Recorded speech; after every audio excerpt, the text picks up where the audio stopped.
So one of the problems is we know that most 75% of rare genetic conditions, they're going to run in families. So they look at mom and they look at dad and they go, well, why is Andrea presenting with something when mom and dad don't obviously look like they have something? So that's one of these rare genetic conditions which Andrea has, which can get worse in generation after generation because these repeats get longer and longer. So they're very difficult and they're very large and they're very difficult for us to find. So a lot of what we do in our lab as geneticists is to try and figure out ways to identify them earlier.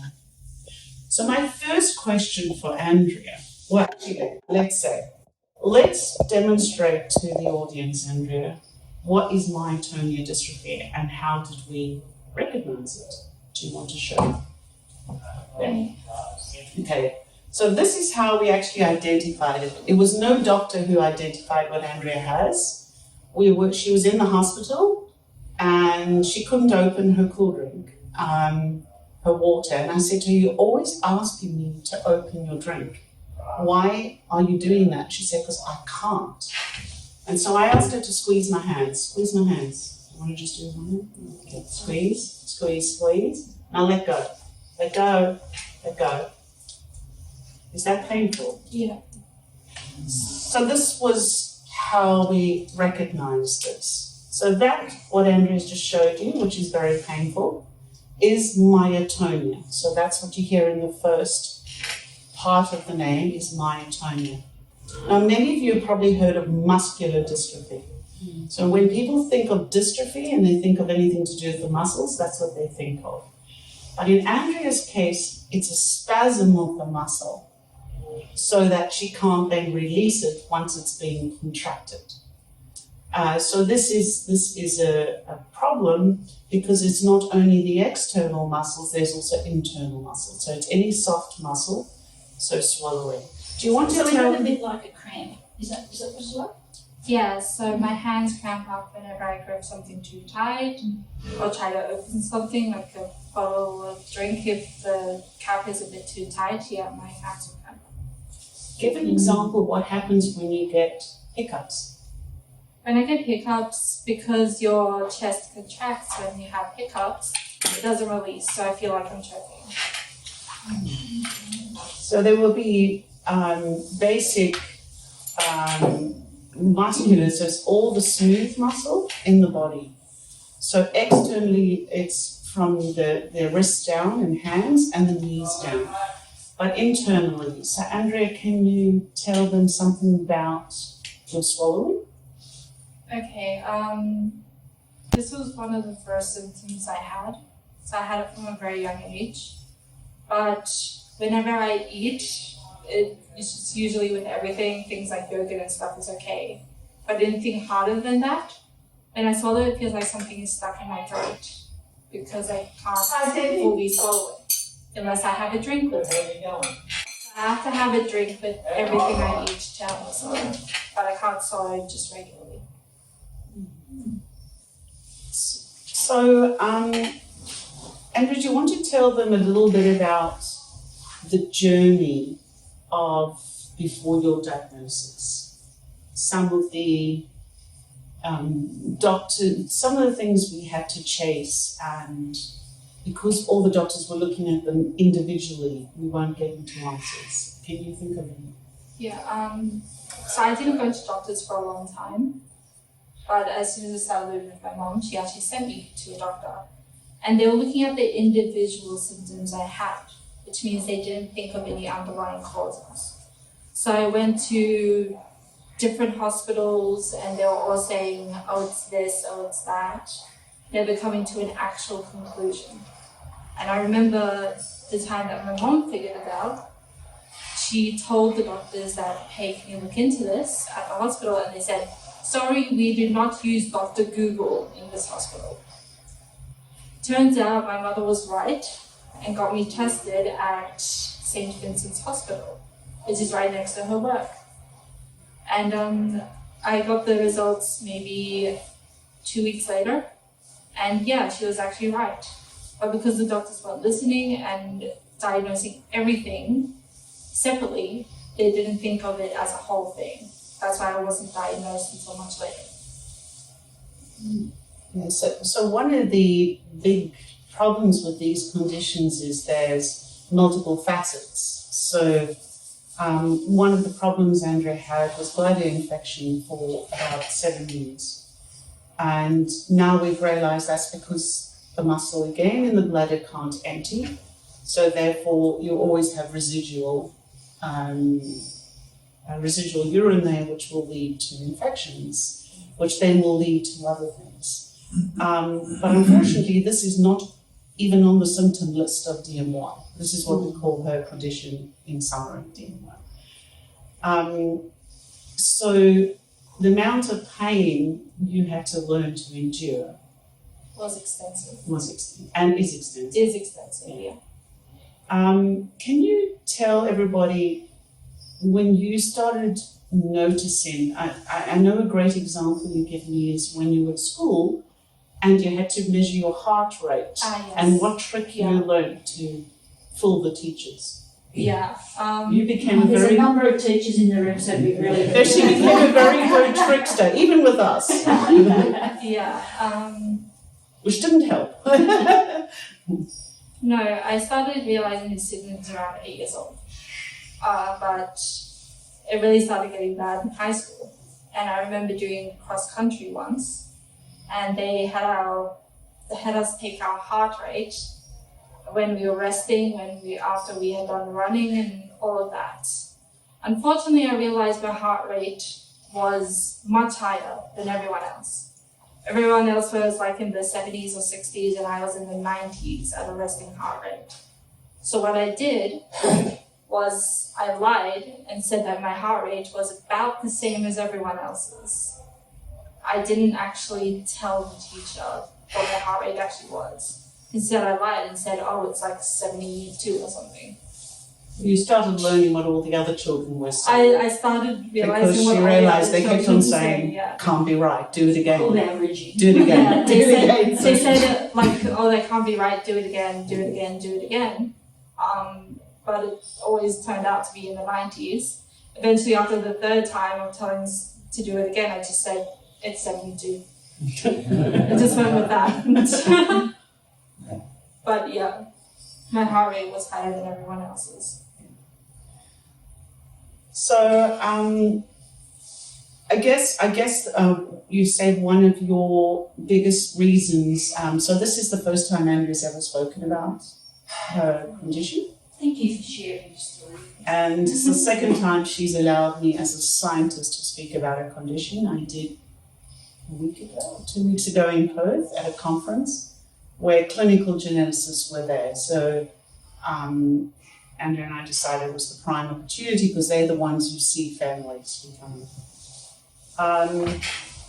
So one of the stories, Andrea, that I know it's your story now also, read this a lot online, is, can you say something about the psychological damage of why you told me when you found out you much prefer knowing than not knowing? I felt more comfortable knowing. I was actually happy when I got my diagnosis because over the time before I had my diagnosis, I was told things like, oh, it's because she's lazy. Oh, it's because she's unfit. Oh, it's all her fault. It's not, she's lying, saying stuff like that. So people were forcing me to do things and they didn't realize how much pain I was in.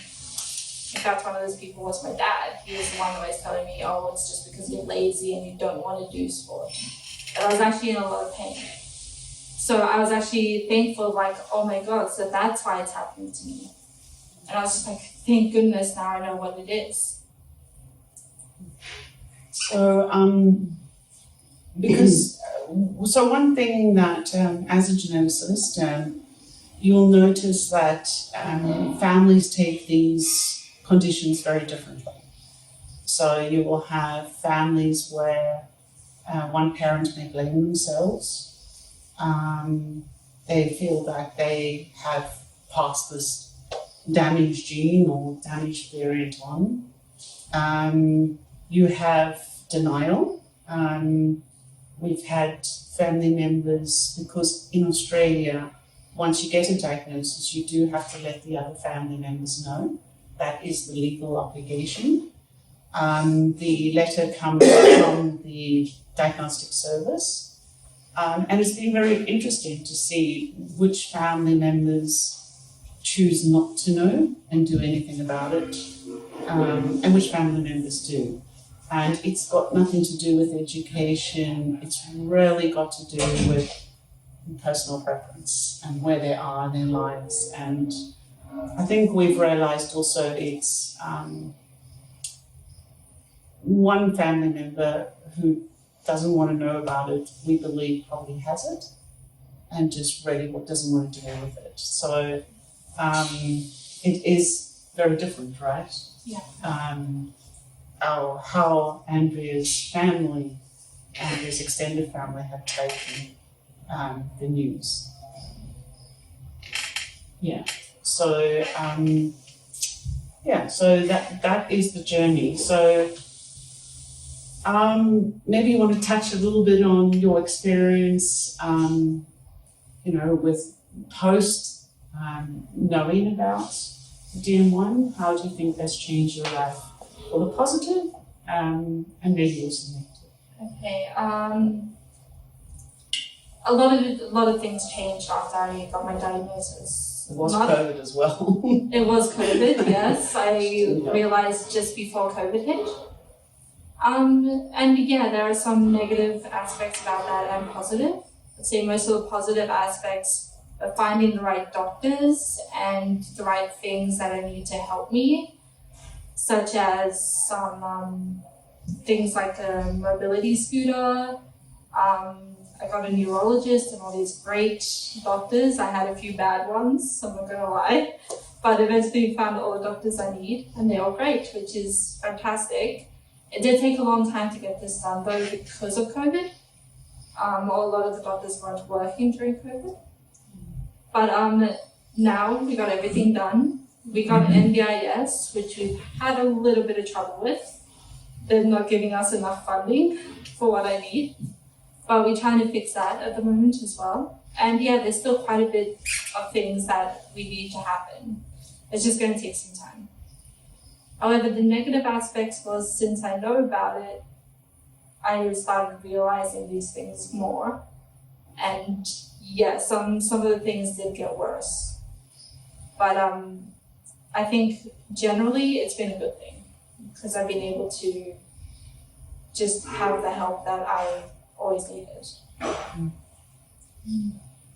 So touching on the NDIS, that's a very interesting scenario, because as a parent and as someone who wasn't born in Australia, neither was Andrea born in Australia, she was born in the Netherlands actually. NDIS, I think, is an absolutely great system. One of the problems with the system, though, it doesn't recognize rare genetic conditions, which is one of the most important conditions that people would need NDIS for. There's not a single rare condition, genetic condition out there. But there is no box to tick for rare genetic conditions. You can tick muscular dystrophy, you can tick autism, but you can't tick anything else. So whenever Andrea puts a report in, and speech therapists, occupational therapist, anyone, they come back and say, no, she has muscular dystrophy. She doesn't. So that means her care is catered for a condition she doesn't have. And the problem is muscular dystrophy affects different muscles and doesn't factor in any of the neurological. So we're busy we've taken our case to Dr. Gordon Reid, who's been fantastic, and Gordon Reid has taken it to Parliament, and we got a response that they are looking. But it's not just for Andrea. I think we need to recognise that all rare genetic conditions, especially if they're muscular or neurological, need to be grouped together and understand that they are separate conditions and the needs are separate for all of them. So although we are very grateful for NDIS, there is massive problems if the condition cannot be understood. And so it's been fantastic to have a doctor in our in the Central Coast, and also actually his partner is a speech therapist, so works with NDIS, so very helpful so far, and we're waiting to see a response. And Andrea and I said we're more than welcome to be vocal. He wants us to be, not just for Andrea, but for the many, and actually we've found out since Andrea's heart doctor, most of the time when we go to surgeons or any specialists, they've never heard of DM1.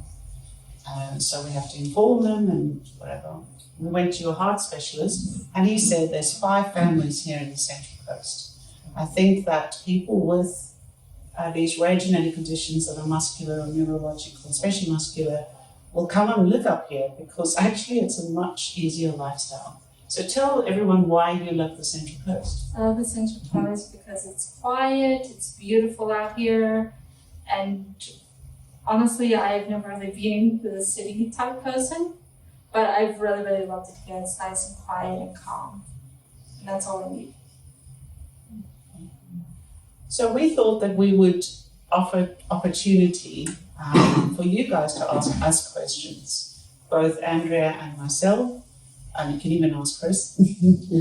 And because this is more of an interactive session, whatever question, if Andrea's not comfortable answering the question, she's more than welcome to say no. But please feel free to ask us questions from a scientific perspective, from a patient perspective, from a family perspective.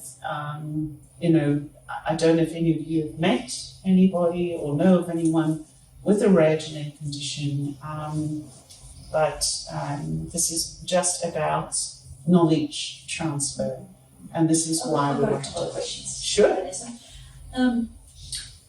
I used to work for the Royal Australian College of General Practitioners, and I know that they celebrated over a period of a week, I think it was, rare genetic conditions. And I just wondered whether or not there's any scope for you to go down that path with looking at that through GPs. But my understanding was that in most of the conditions that they were looking at, they were trying to find some blood test that would identify it. So is that sort of where this is going? Yeah, so with Andrea's case, we actually, in my lab, we're developing a blood test to diagnose people with DM1. So that's gone well. But no, I would say that we need to take a step back from that. So that's going well. The problem that Andrea and I faced was that once a child is no longer in the pediatric system, so pediatrics, the child is seen as a whole. As soon as you become an adult, you're not a whole person anymore. You go to all these specialists, right? So the biggest problem with Andrea with her diagnosis is one of her physicians was focusing on his issue, treated Andrea. A week later, Andrea got an embolism because the one's not talking to the other. So many times this happened. One will treat their thing and cause a ripple effect on everything else. So you can't, because most people, when they think of rare genetic conditions, they think a baby's going to be born and it's going to be obvious, right?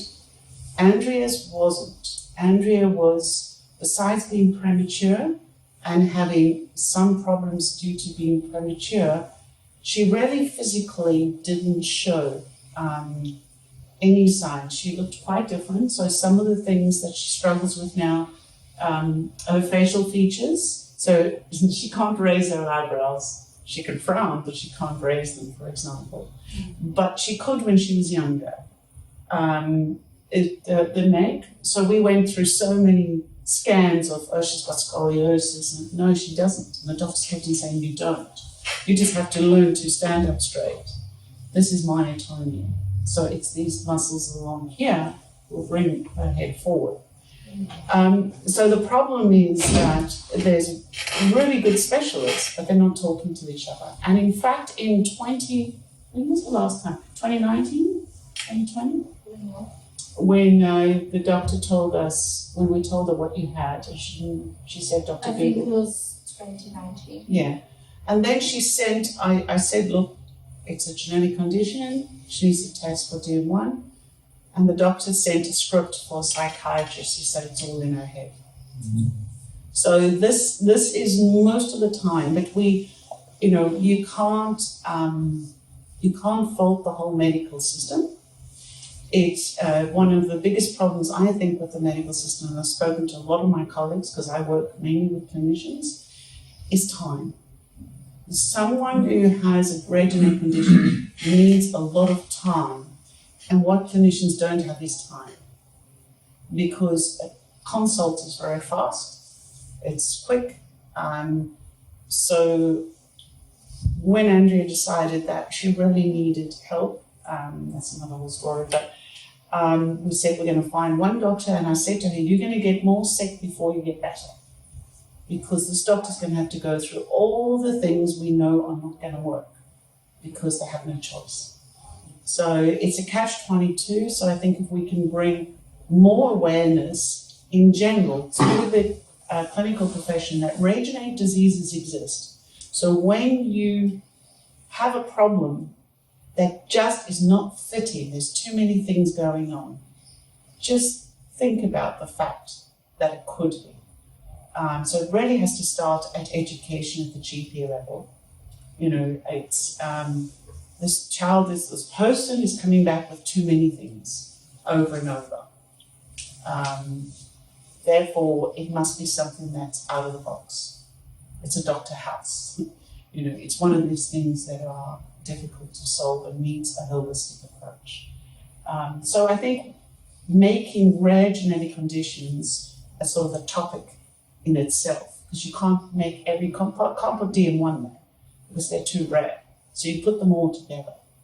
Then you educate the clinical field to look for things that are just out of the ordinary. Thank you. Treatment-wise, I imagine physiotherapy would be a large part of it, but is any medication of any help? Yes. So I have medication to bring my heart rate down to And you to a good get level. medication for relaxation? Relaxation, I guess kind of. I have pain medication for whenever my pain doesn't become manageable. And I do have a medication that helps with anxiety and depression, which has actually helped a lot. But I've had different medications given to me constantly for different things. Now I'm on, I think, 4 different types of medication for different things. Can they help? Yes, good. all of them have been a real help. And I don't think I'll ever stop taking them really, because they'll be there constantly. Can I just ask you a question? With your hands. Yes. So just like you were trying to move them, does massaging help, or hot or cold, or like when you get that, is there anything? No, I don't. When I try to stretch out my hands again, it is hard, and I have to physically stretch out my fingers again, which does hurt. But like massaging or doing hot or cold or anything like that doesn't really help. Doesn't affect it in any way. Yes. Andrea, you mentioned before how you learned to take your heart rate, so you got the teachers off the back, and it's not difficult to fool teachers. But I was very impressed with the way you managed that. You must have come across so many times within the school context where you had to find other strategies to survive. Yes, I did have to find a lot of different strategies, and there were so many things that I couldn't do. So what I used to do is I used to hide in a crowd of students so the teacher wouldn't see me not doing what I was supposed to, because I just simply couldn't. Like we were required to do pole vaulting at one thing, and I would not be able to do that. So I actually hid and skipped my turn, and the teacher didn't realize. So I did quite a few of those things where I just skipped it by hiding. So Andrea became the master of disguise. Yeah. In fact, after 1 year, a teacher called her Audrey. Audrey's had a great year. There was another girl who started that year as Audrey. And Andrea and I both looked at each other and I said, she doesn't know you existed.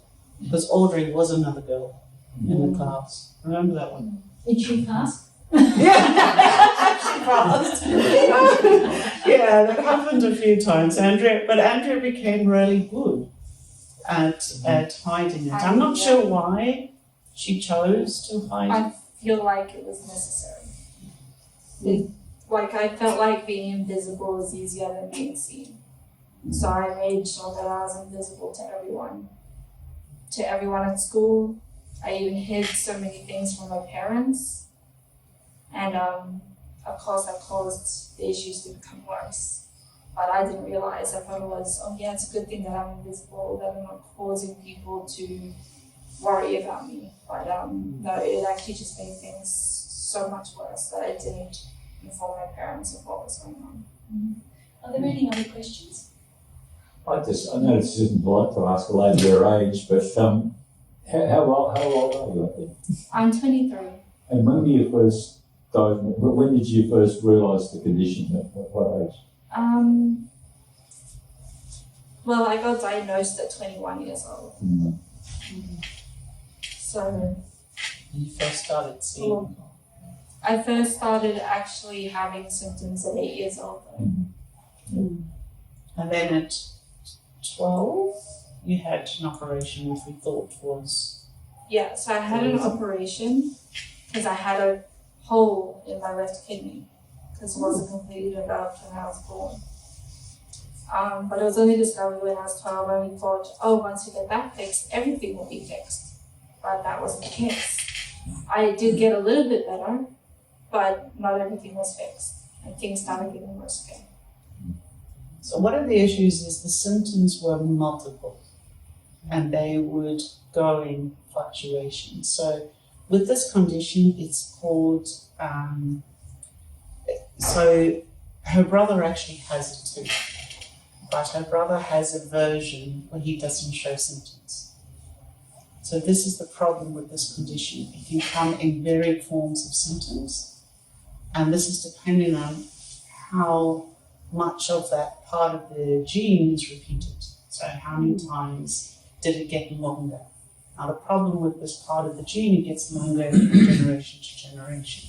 It doesn't always, but in Andrea's case it got longer, and in her brother's case, I haven't quite done your date yet, but we will find out whether it actually got shorter.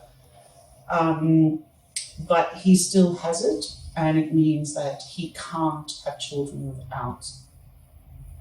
Neither of them can have children without a genetic test, because it will get longer.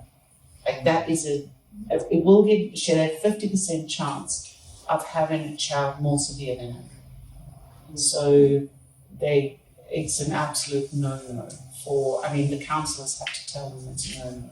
So they have to have genetic tests to make sure they don't pass that on.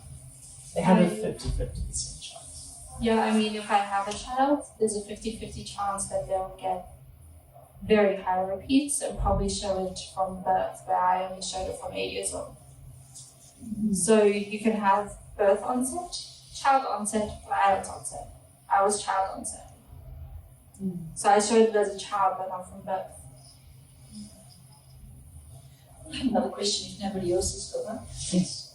Andrea, tell me about how you connect with other people your own age.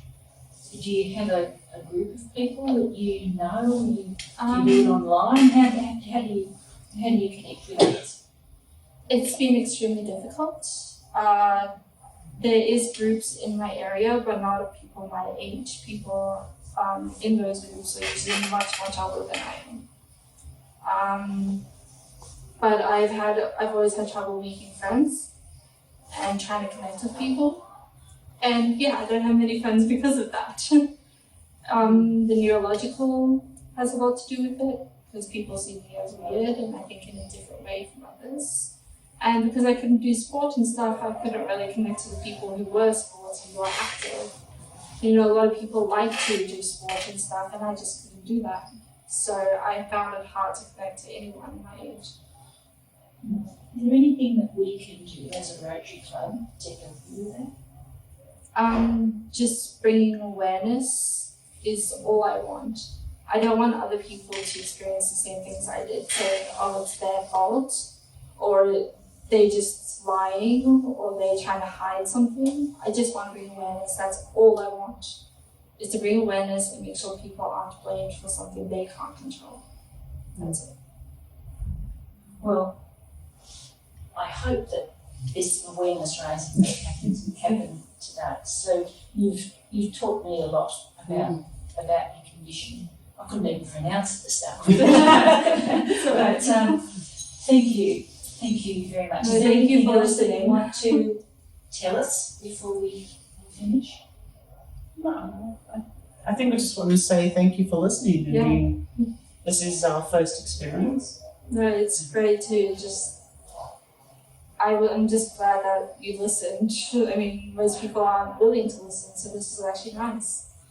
Thank you so much for taking the time to listen to what we had to say.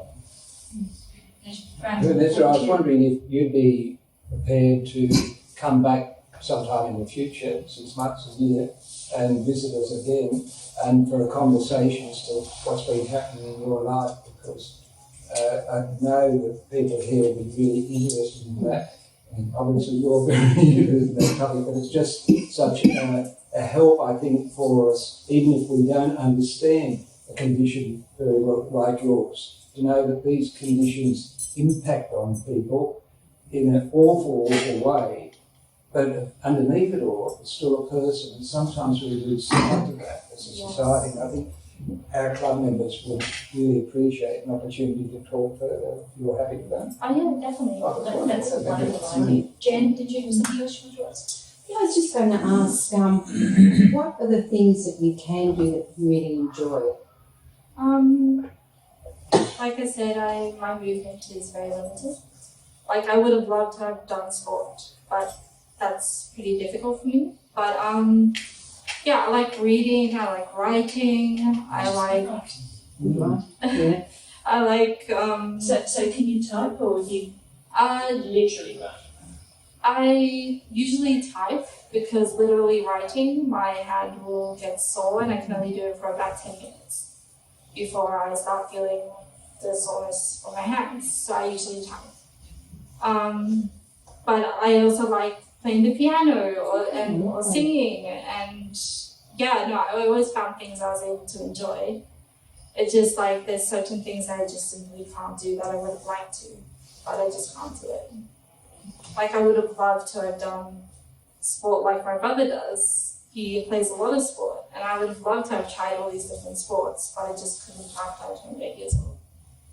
So yeah, I would have loved to have enjoyed soccer or something, but it's just not possible. But I found stuff that I could do that didn't require a lot of movement, which was great. Thank you for sharing that. Again, if there's anything that our club can do to help you, progress that, we're willing to support you. Thanks. Okay. Thank you very much. Very much, John. I think opening a few eyes here today on the actual, a rare disease like that. I mean, myself, I've come across muscular atrophy, but not. Yeah. But that quite obvious was within the first 12 months of my friend's baby. It was quite obvious what it was. Yeah.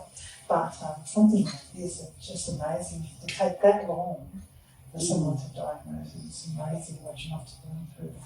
Anyway, in our appreciation for you to come in with golden fruit cake from the club that you can enjoy and share with your family. Thank you. Thank you very much. Okay.